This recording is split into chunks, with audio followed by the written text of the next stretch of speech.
Hello guys, আসসালামু আলাইকুম।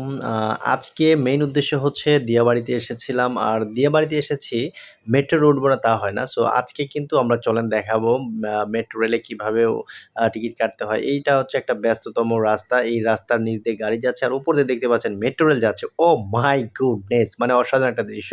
So আমরা কিন্তু চলতে কিন্তু চলে এসেছি মেট্রো রেল স্টেশনে। এটা হচ্ছে metro rail station, Diabari station যেটাকে বলা হয়। সো এরকম কিন্তু প্রায় ১৫ থেকে ১৬ টা স্টেশন রয়েছে। সো আমরা কিন্তু হাঁটি পা করে সিঁড়ি দিয়ে কিন্তু উপরে উঠতে হচ্ছে।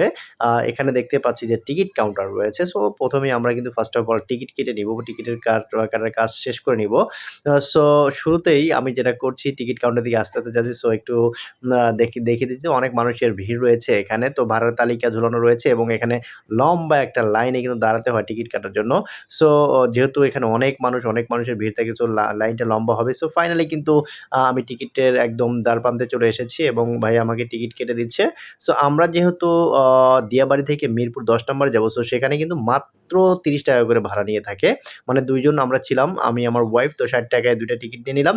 সো ফাইনালি কিন্তু টিকিট পেয়ে গিয়েছি, দেখতেই পাচ্ছেন। সো এখন কিন্তু এক্সেলেটর ব্যবহার করে উপরে উঠতে হবে। কারণ এটা থেকে উপরতলাতেই কিন্তু হচ্ছে মেট্রো মানে রেলের যে স্টেশন এবং যেখানে রেলটা দাঁড়াবে সেখানে কিন্তু। সো আমরা চলে এসেছি এবং আমাদের মতো অনেকেই কিন্তু এখানে এসে অপেক্ষা করছে। রেল আসলেই কিন্তু তারা সবাই উঠে পড়বে, সাথে আমরা উঠে পড়ব। সো যে যার মতো টিকিট নিয়ে কিন্তু দাঁড়িয়ে আছি। আর প্রতি ৬ মিনিট পর কিন্তু মেট্রো রেলে প্রত্যেকটা ট্রেন আসে। ধরুন আপনি একটা টিকিট কাটলেন, টিকিট কাটার ৬ মিনিট পরে কিন্তু একটা ট্রেন আসবে। ঠিক আছে? সো এভাবে কোনো নির্দিষ্ট কোনো ট্রেন বা মানে ইয়ের কিন্তু উল্লেখ নাই যে আপনাকে এই ট্রেনেই উঠতে হবে। সো এইখানে দেখতে পাচ্ছেন উপরে কিন্তু অনেক পাখিরা বসবাস করে। সো আমি একটু যদি মেট্রো রেলের যে যে পাত্রা রয়েছে সেটা দেখাই। সো দেখতেই পাচ্ছেন এটা কিন্তু একদম সেম যে ট্রেন রয়েছে বাংলাদেশে বা বিভিন্ন দেশে যে ট্রেন রয়েছে, ট্রেন ব্যবস্থার মতোই কিন্তু।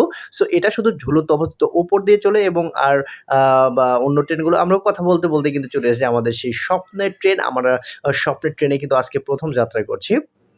সো ট্রেনটা চলে এসেছে। এটা কিন্তু অটোমেটিক্যালি ভাবে খুলে যাবে এবং আমাদের যে টিকিট রয়েছে, টিকিট দ্বারা কিন্তু আমরা ফাইনালি কিন্তু ঢুকে পড়েছি আমাদের মেট্রো রেলের মধ্যে। সো বুঝতেই পারছেন মেট্রো রেলেও কিন্তু অনেক যাত্রী থাকে। আর স্পেশালি এটা সন্ধ্যাবেলায় হওয়াতে কিন্তু অফিস ছুটি হয়েছে, যার কারণে কিন্তু এখানে অনেক যাত্রীর ভিড় ছিল এবং অনেকেই টিকিট পেয়েও কিন্তু দাঁড়িয়ে থেকে যেতে হয়েছে অনেকটা বাসের মতো করে। তো যাই হোক, আমাদের আ এই দেখতে পাচ্ছেন এখানে কিন্তু অটোমেটিক্যালি ভাবে কিন্তু গেটগুলো খুলে যায় এবং অটোমেটিক্যালি বন্ধ হয়ে যায়। সো আশা করছি সবাই ভালো থাকবেন এবং সময় পেলে কিন্তু পরিবারকে সময় দেবেন। পরিবারই সবার আগে।